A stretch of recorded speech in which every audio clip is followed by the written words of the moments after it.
Hello friend.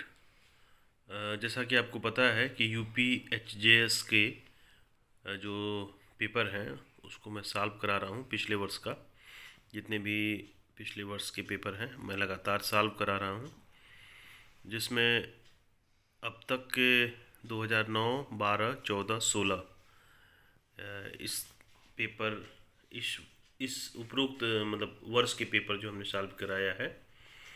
अभी 2018 में तीन तीन पार्ट में ये पेपर है। अलग अलग डेट में शायद एग्ज़ाम हुए थे इसमें, तो उसका मैं आपके सामने इसको सॉल्व करा रहा हूँ। इसको ज़रा ध्यान से देखिएगा। बाकी जो भी करंट अफेयर्स या जीके उस समय के आए हुए थे उसको मैं नहीं दे रहा हूँ आपके सामने, क्यों केवल वही क्वेश्चन दे रहा हूँ जो लॉ से रिलेटेड है। ठीक है ना। तो पहला क्वेश्चन हम पढ़ेंगे। उत्तर प्रदेश राज्य अधिनियम 1947 की कौन सी धारा ग्राम पंचायत के कृत्यों का प्रावधान करती है? ठीक है ना। इसका ऑप्शन हो जाएगा 15। ठीक है ना।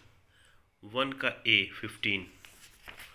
फिर हम क्वेश्चन नंबर 2 में आ जाएंगे। भारतीय दंड संहिता में परिभाषित विधि विरुद्ध जमाव गठित करने के लिए सारभूत संगठक हैं। कौन सा होगा? इसमें सी होगा, किसी अपराध को कारित करने के सामान्य उद्देश्य के साथ 5 या अधिक व्यक्तियों का जमाव। ठीक है ना। ये आपका सी होगा।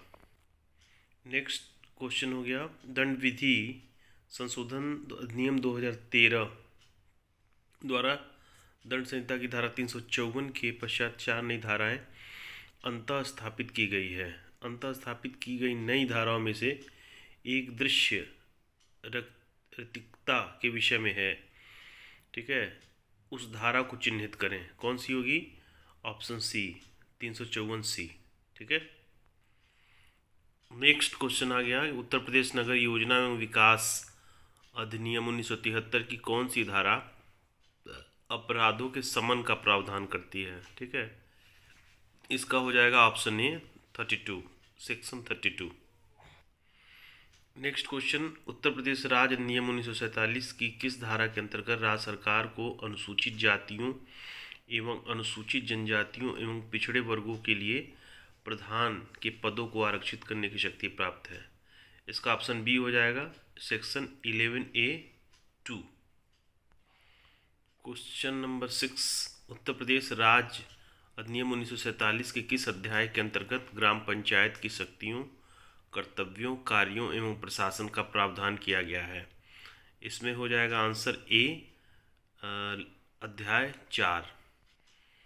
नेक्स्ट क्वेश्चन, उत्तर प्रदेश नगर योजना एवं विकास अधिनियम 1973 के प्रावधान के अंतर्गत किसे विनिमय बनाने की शक्ति प्राप्त है? इसका हो जाएगा ऑप्शन बी, विकास प्राधिकरण।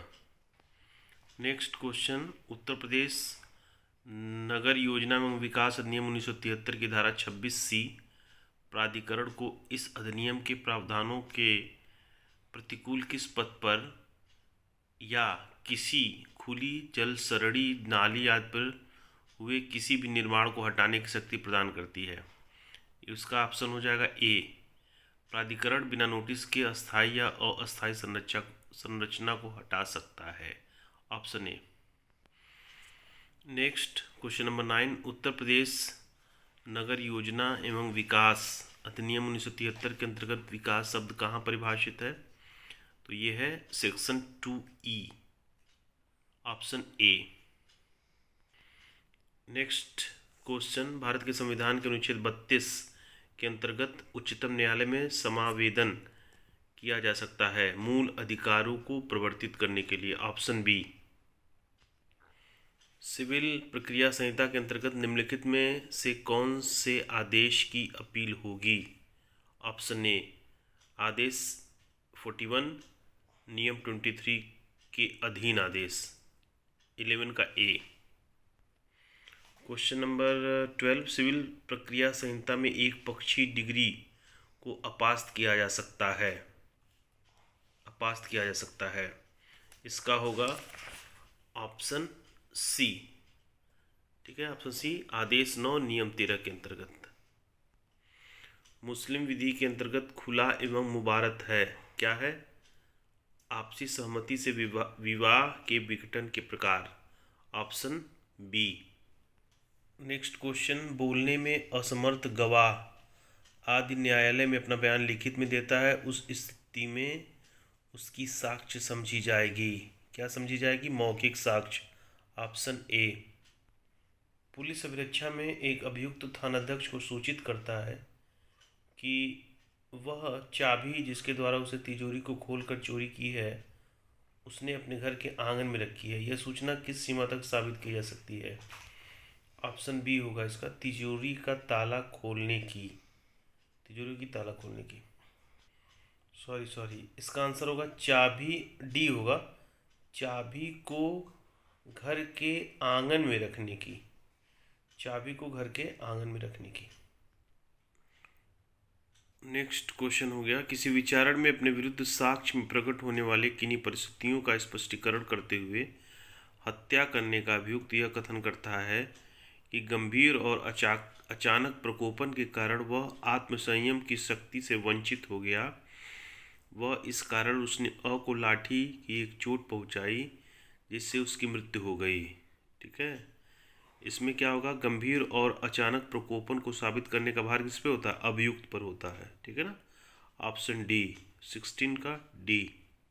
नेक्स्ट क्वेश्चन है कि दंड प्रक्रिया संहिता की धारा 98 के अनुसार एक अपहृत बालिका को उसके विधि पूर्ण भारसाधक को वापस कर दिए जाने हेतु शपथ पर परिवाद किसे प्रस्तुत किया जा सकता है?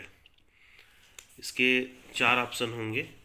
एक जिला मजिस्ट्रेट, दूसरा उपखंड मजिस्ट्रेट, फिर मजिस्ट्रेट प्रथम श्रेणी, उपरोक्त सभी। तो इसका हो जाएगा आंसर डी, उपरोक्त सभी।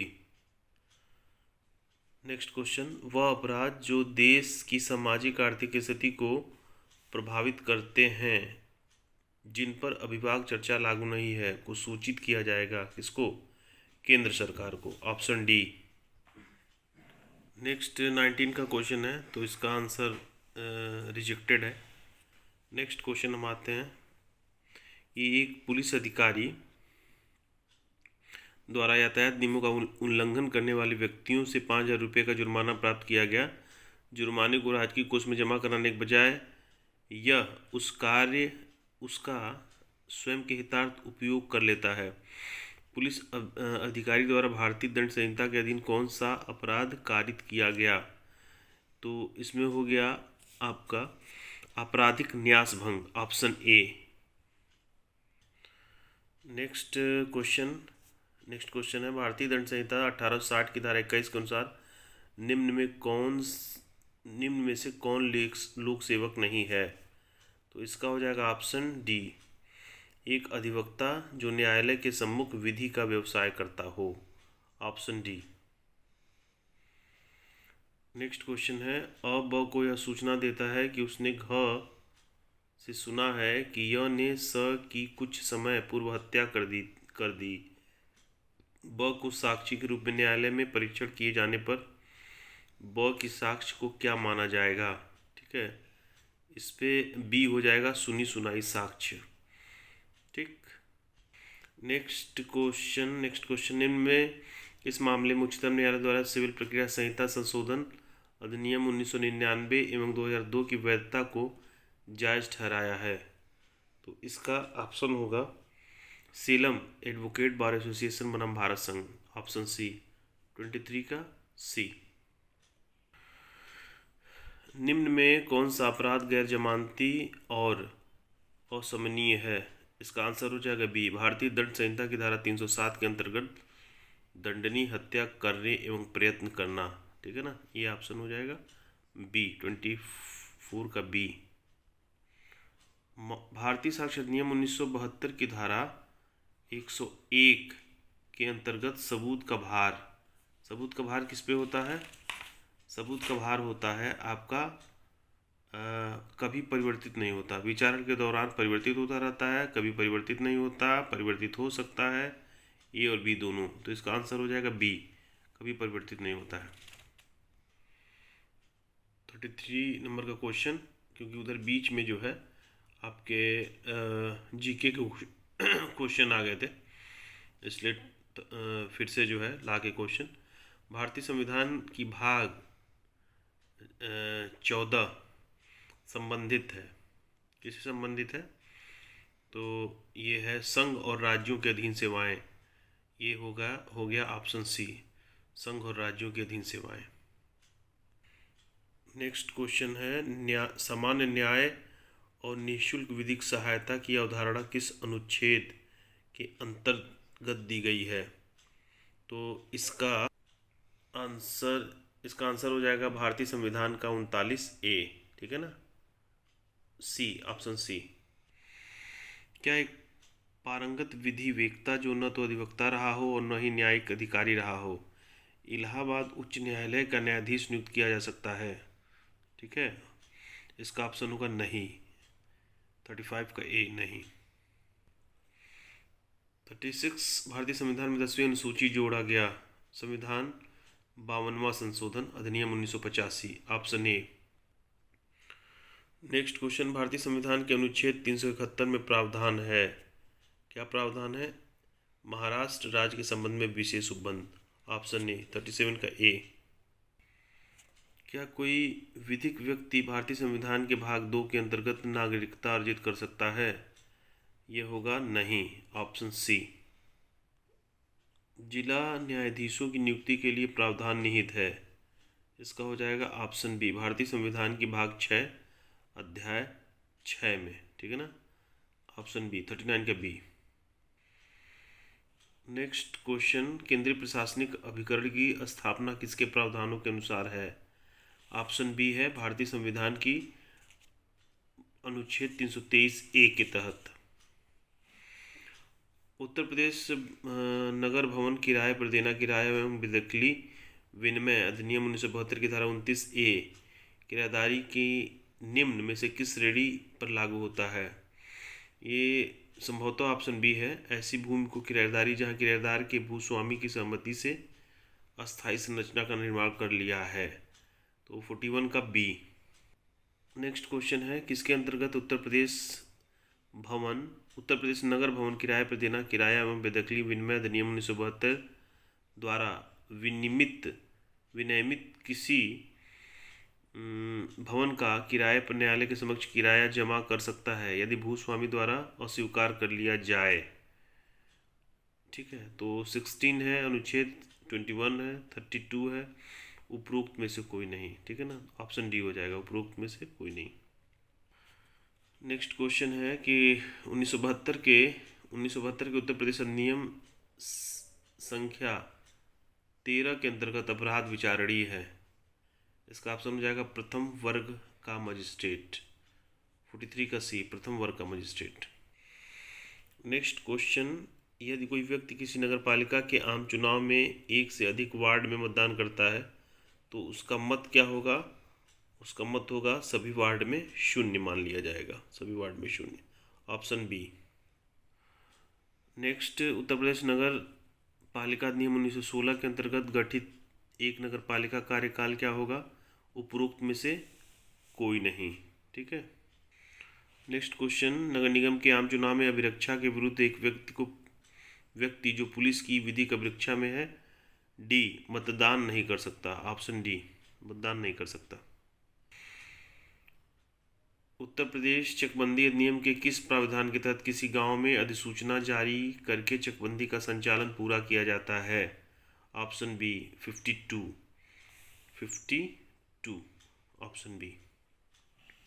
चकबंदी के संचालन के आरंभ पर बाद में उपशमन के लिए प्राविधान दिया गया है, धारा 5 में, ऑप्शन बी, 48 का बी। चकबंदी निदेशक शक्तियां प्रयोग करता है, समीक्षा व संदर्भ दोनों से, ऑप्शन सी।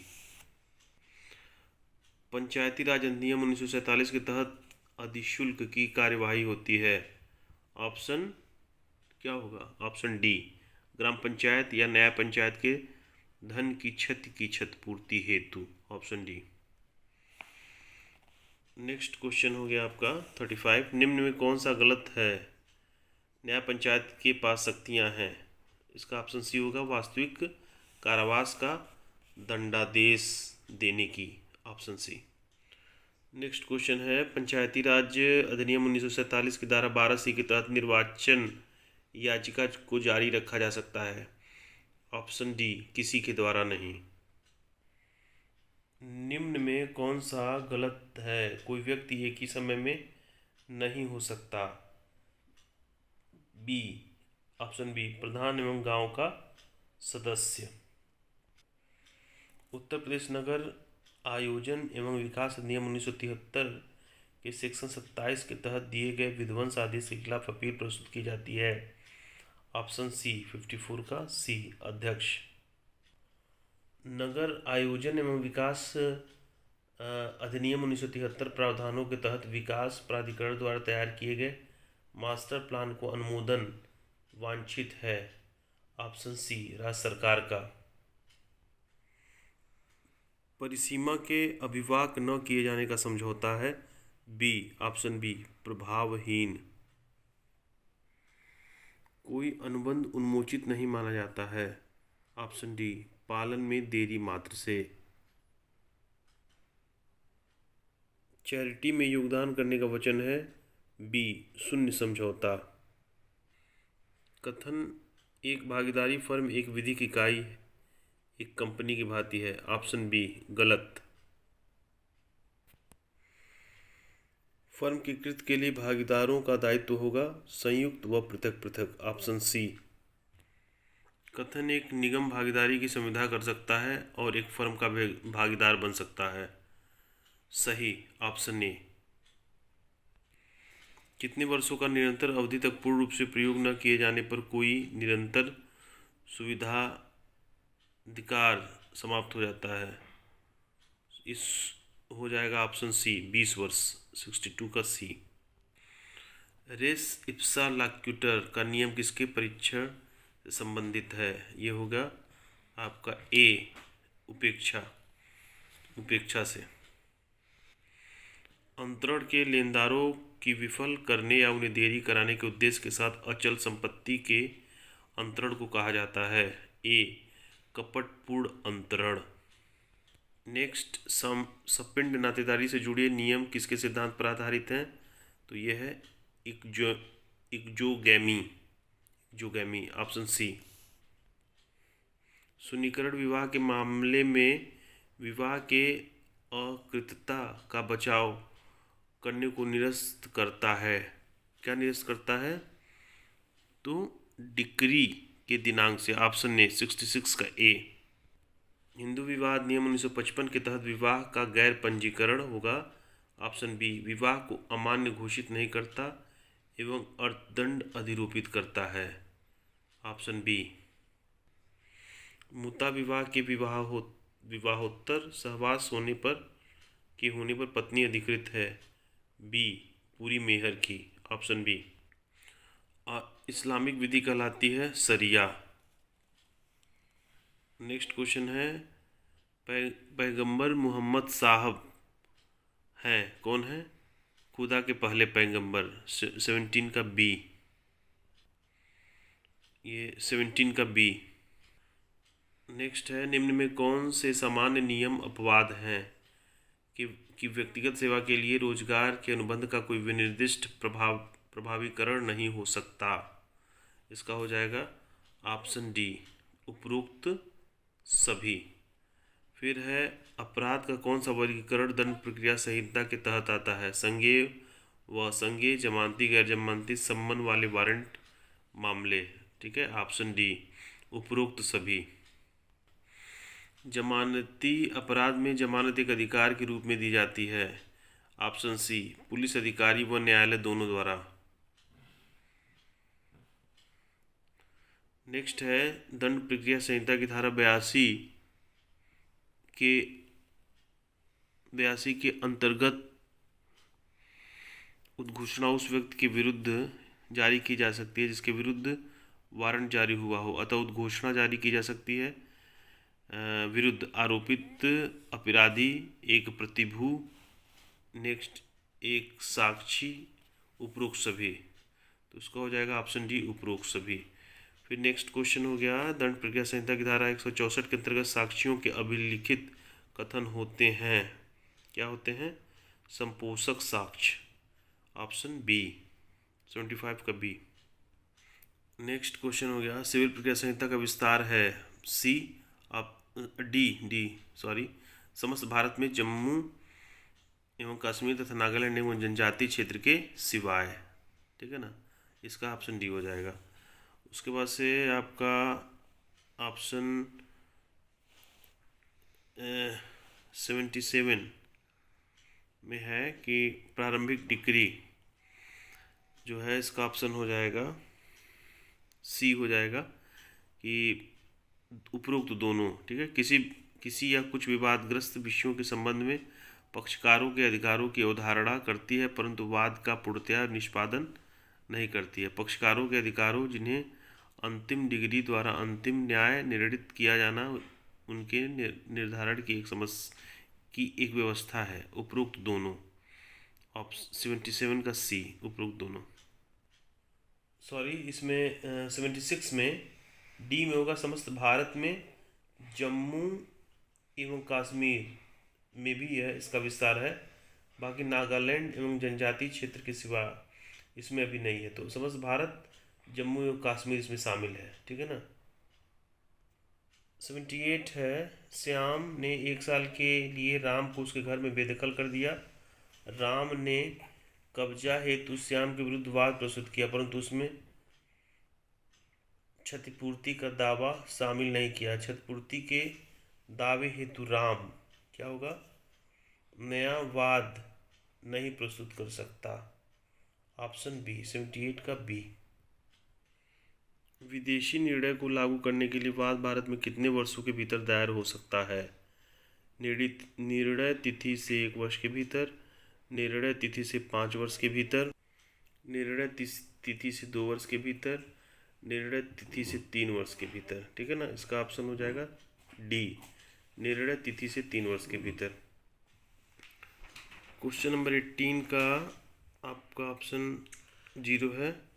81 का है, आदेश 39 नियम 4 सिविल प्रक्रिया संहिता के अंतर्गत न्यायालय द्वारा व्यादेश के आदेश को प्रभावोन्मुक्त, उसमें फेरबदल या उसमें अपास्त किया जा सकता है।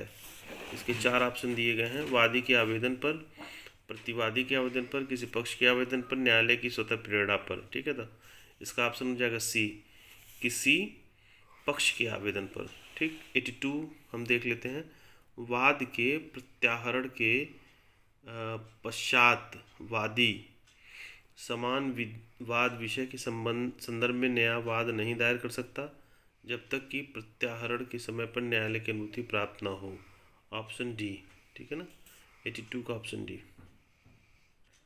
नेक्स्ट है, सिविल प्रक्रिया संहिता के आदेश 37 के अंतर्गत एक वाद में पारित डिग्री को अपास्त किया जा सकता है बिना प्रतिरक्षा की अनुमति के अनुप्रयोग के अंतर्गत, ठीक है।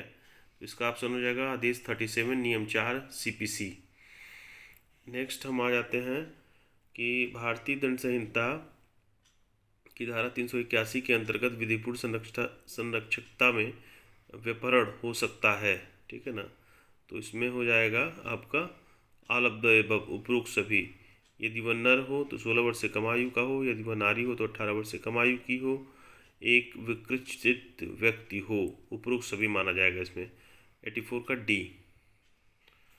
साक्ष्य अधिनियम की धारा 27 के अंतर्गत क्या होगा, ऑप्शन बी, केवल वही भाग स्वीकार है जो स्पष्ट रूप से प्रकटीकरण से संबंधित हो। नेक्स्ट क्वेश्चन, वादी को पुनः परीक्षा, जो ए होगा जो कुछ भी परीक्षा में बच गया है उसकी पूर्ति के उद्देश्य के लिए हो सकती है। बी होगा जो मामले प्रति परीक्षा में उल्लिखित है उसके स्पष्टीकरण के उद्देश्य से हो सकती है, या जो मामले मुख्य परीक्षा में उल्लिखित है उनके स्पष्टीकरण के उद्देश्य से हो सकती है, ठीक है। तो इसका जो ऑप्शन होगा जो मामले प्रति परीक्षा में उल्लिखित है उसके स्पष्टीकरण के उद्देश्य से हो सकती है, ऑप्शन बी। नेक्स्ट क्वेश्चन आ गया आपका कि वित्त आयोग राष्ट्रपति को निम्नलिखित से संबंधित अनुशंसाएं देता है। ये इसका ऑप्शन हो जाएगा उपरोक्त सभी, 87 का डी, उपरोक्त सभी। संघ और राज्यों के बीच करों के शुद्ध आगमों के वितरण के बारे में, भारत की संचित निधि में से राज्यों के राजस्व में सहायता अनुदान को शासित करने वाले सिद्धांतों के बारे में, राज्य एवं पंचायतों एवं नगरपालिकाओं के संसाधनों के अनुपूर्ति के लिए राज्य की संचित निधि के संवर्धन के लिए आवश्यक परिपूरक के बारे में। ऑप्शन डी 87 का डी। नेक्स्ट, वैध अपेक्षा पदबंध का संबंध निम्नलिखित विधाओं में से किससे है? ठीक है, इसका ऑप्शन हो जाएगा ए प्रशासनिक विधि से। नेक्स्ट, वस्तु एवं सेवा कर यानी जीएसटी के संवैधानिक संशोधन के पारित किए जाने के पश्चात प्रारंभ हुआ। ऑप्शन बी संविधान के 101वां संशोधन अधिनियम 2016 से। ठीक है, ऑप्शन बी। अनुच्छेद 22(4) के अनुसार किसी व्यक्ति का किसी अवधि से अधिक के लिए निरोध सलाहकार बोर्ड की सिफारिश के बिना संभव नहीं है। इसका ऑप्शन हो जाएगा सी 3 महीना। नेक्स्ट हो गया उत्तर प्रदेश नगर भवन किराए पर देना किराए एवं बेदखली विनिमयन अधिनियम 1972 की धारा 20 के अंतर्गत बेदखली हेतु वाद दायर करने के लिए निम्न में से कौन सा आधार नहीं हो सकता? ऑप्शन बी किराए के 3 महीने की अवधि के किराए का भुगतान नहीं किया है। Option B. नेक्स्ट हम आ जाते हैं आपका 92 में भूस्वामी द्वारा अवैध रूप से रोकी गई सुविधाओं को बहाल करने हेतु आवेदन किसके समक्ष प्रस्तुत किया जाएगा? ठीक है ना, तो इसका ऑप्शन हो जाएगा विहित प्राधिकारी। ठीक है, option C. Next question, Uttar प्रदेश नगर पालिका अधिनियम 1916 के अंतर्गत दायर निर्वाचन याचिका के स्थानांतरण हेतु आवेदन किसके समक्ष होगा? ये होगा डी, ऑप्शन डी उच्च न्यायालय यदि स्थानांतरण एक अलग जनपद को किया जाना है और जनपद न्यायाधीश जनपद के भीतर। ये इसका ऑप्शन हो जाएगा डी। ठीक है, 94 का ऑप्शन इसमें क्लियर नहीं है और 97 हम देख लेते हैं, 95 देख लेते हैं। साक्षी परीक्षण के लिए निम्नलिखित में से कौन सा सही क्रम है? तो इसका होगा मुख्य परीक्षा। ऑप्शन सी होगा मुख्य परीक्षा, प्रति परीक्षा, पुनः परीक्षा। 95 का आपका हो जाएगा सी। 97 हम देख लेते हैं, 96 हम देख लेते हैं। दंड प्रक्रिया संहिता की धारा 125 के अंतर्गत किसी पत्नी को अपने पति से भरण पोषण प्राप्त करने का अधिकार नहीं होगा यदि वह जारकर्म करती है। ठीक है, ऑप्शन डी 96 का डी। 97 है दाम्पत्य अधिकारों के प्रत्यास्थापना की डिक्री को लागू किया जा सकता है। ऑप्शन ए संपत्ति की कुर्की के द्वारा। ठीक है ना, फिर नेक्स्ट है कि व्यादेश एक वाद में नहीं प्रदान किया जा सकता है। इसका भी ऑप्शन होगा ए जिसमें विनिर्दिष्ट अनुपालन लागू नहीं किया जा सकता।